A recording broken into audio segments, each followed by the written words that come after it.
Pria ini terdampar di sebuah pulau kecil. Ratu dari negara putri sedang bermain di tepi laut. Melihat itu, dia segera mendekat. Gadis-gadis lain juga semua berkumpul. Ratu membalikkan pria itu.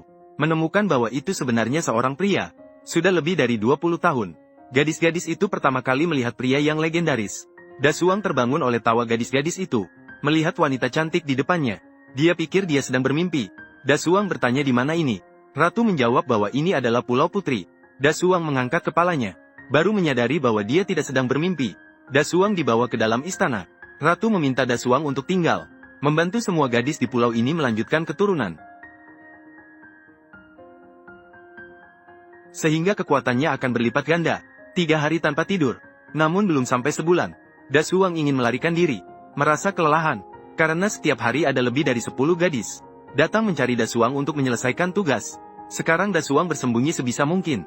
Sering membuat gadis-gadis mencarinya tanpa hasil. Dasuang lari ke tepi laut. Tidak tahu bagaimana cara untuk pergi. Tempat yang sangat menyakitkan. Sebenarnya, Dasuang adalah seorang bajak laut. Akhirnya nasibnya berubah. Pada hari itu, sebuah kapal bajak laut tiba. Kemudian Dasuang naik ke kapal bajak laut dan berlayar pergi. Saat para gadis dari negara putri menemukannya, mereka hanya bisa meninggalkan air mata sedih. Dan kembali ke hari-hari yang sepi dan hampa.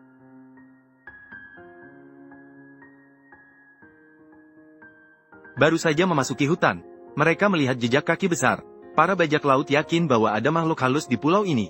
Mereka ketakutan dan ingin kembali ke kapal. Namun, Dasuang merasa tidak ada yang lebih menakutkan. Apakah ratusan wanita itu menakutkan? Para teman belum merasakan penderitaan di negara putri. Mereka tidak mengerti apa yang paling menakutkan di dunia. Mereka segera menemukan banyak buah. Mereka makan dengan rakus, segar, manis, dan lezat. Di depan ada sebuah gua. Para bajak laut dengan gembira masuk ke dalamnya. Mereka menemukan gua ini luar biasa. Ada banyak domba. Mereka segera membunuh 1 ekor. Mereka memanggang domba utuh. Dan ada juga tong besar berisi susu kambing. Beberapa teman mulai membuat anggur. Mereka segera kenyang dan puas. Dasuang menemukan kapak besar. Apakah ini benar-benar ada raksasa legendaris? Dasuang merasa lebih baik pergi. Segera minta saudara-saudara untuk membawa semua makanan yang bisa dimakan di dalam gua ke kapal. Semuanya dipindahkan ke kapal. Pada saat itu, bayangan manusia raksasa masuk. Semua mengangkat kepala untuk melihat. Mereka langsung ketakutan. Manusia raksasa ini tingginya lebih dari 20 meter. Para bajak laut di depan raksasa. Semuanya seperti anak ayam. Raksasa sangat marah. Dia berani makan domba saya. Kalian sekumpulan perampok yang memalukan. Dasuang segera meminta maaf kepada raksasa. Mengatakan akan segera pergi. Namun pintu gua ditutup raksasa dengan batu besar. Kemudian raksasa dengan sembarangan menangkap seorang bajak laut. Lalu dimasukkan ke dalam mulutnya. Setelah menggigit beberapa kali, langsung ditelan. Semua bajak laut di tempat itu terdiam. Dasuang dengan cepat berpikir. Segera mengeluarkan sebotol minuman keras. Minum beberapa teguk. Berkata kepada raksasa bahwa ini adalah kenikmatan sejati di dunia. Raksasa sangat penasaran. Dia langsung meminum semuanya. Raksasa masih ingin minum. Dasuang mengatakan ini adalah anggur. Perlu pergi keluar untuk mengumpulkan anggur untuk membuat racun. Dasuang ingin saudara-saudaranya pergi memetik anggur. Tapi raksasa bukanlah orang bodoh. Mengetahui bajak laut ingin melarikan diri. Jadi dia keluar dari gua sendirian. Tidak lama kemudian dia mengumpulkan keranjang anggur besar. Para bajak laut hanya bisa tinggal di gua untuk membuat anggur untuk raksasa. Para bajak laut segera melepas sepatu mereka. Semua melompat ke dalam dan mengumpulkan dengan gila. Tidak lama kemudian aroma segar dan harum mulai tercium. Air liur raksasa menetes. Setelah lebih dari 10 hari, akhirnya selesai membuat lebih dari 10 tong anggur berkualitas. Raksasa tidak sabar untuk minum. Dasuang mengantarkan 1 tong demi 1 tong ke depan raksasa. Lebih dari 10 tong anggur diminum. Raksasa pingsan dan langsung tertidur. Dasuang melihat kesempatan telah tiba. Langsung mengasah ujung batang pohon besar. Lalu mengangkatnya dan menusuk langsung ke mata raksasa. Raksasa sebenarnya hanya memiliki 1 mata. Sekarang dia benar-benar buta. Raksasa mengaum marah. Tidak percaya bahwa di depannya adalah kegelapan. Berlari ke pintu gua dan membuka pintu batu. Para bajak laut mengosongkan segalanya di dalam gua. Dengan cepat mereka naik ke kapal bajak laut. Raksasa itu mengejar keluar, mengangkat batu besar dan melemparkannya ke laut. Namun tidak terlihat, hanya membuat kehampaan. Mereka pergi dengan bangga. Kapal bajak laut berlayar di laut selama lebih dari 10 hari, melewati wilayah penyihir. Penyihir menggunakan suara merayu, menarik perhatian semua bajak laut. Mereka semua tanpa sadar membawa kapal bajak laut ke pantai, berlari ke pulau mengikuti arah suara nyanyian. Saat Dasuang hendak melewati puncak gunung, namun dia menemukan bahwa saudara-saudaranya semua menghilang. Dan pada saat itu, muncul seorang wanita yang mengenakan kerudung.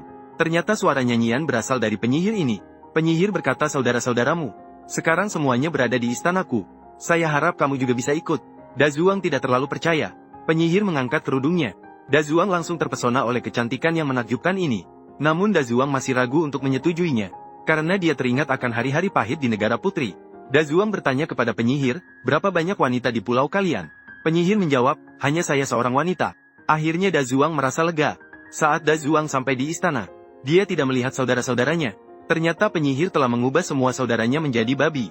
Dazuang sangat marah. Penyihir berkata, asalkan kamu setuju tinggal bersamaku, aku akan mengubah mereka kembali menjadi manusia. Ia akan mengubah mereka kembali menjadi manusia. Dazuang untuk saudara, hanya bisa menyetujui permintaan penyihir. Setelah saudara-saudaranya kembali menjadi manusia, penyihir membiarkan saudara-saudaranya kembali ke kapal terlebih dahulu. Selama beberapa hari berikutnya, Dazuang dan penyihir hidup bahagia bersama. Meskipun hanya ada seorang wanita, namun, Dazuang masih merasa tidak puas. Karena penyihir bukanlah wanita biasa. Namun, penyihir memiliki ramuan yang sangat ajaib. Setiap kali Dazuang lelah dan lemas, penyihir menuangkan sedikit ramuan ke dalam bak mandi. Dazuang berendam sebentar di bak mandi, dan akan mendapatkan kembali kekuatan tak terbatas. Dazuang hidup bahagia setiap harinya seperti itu. Dia lupa semua saudaranya. Saudara-saudaranya mencari Dazuang beberapa kali. Ingin Dazuang memohon pada penyihir. Banyak saudara yang bisa bergantian datang. Namun, Dazuang menolak permintaan saudara-saudaranya. Dazuang berkata bahwa kesedihan ini, Anda tidak akan mengerti.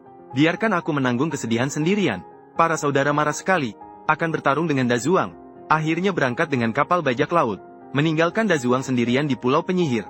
Beberapa tahun berlalu, Dazuang ingin kabur setiap hari, karena ramuan ajaib penyihir tidak bisa menyelamatkan tubuh lemah Dazuang lagi.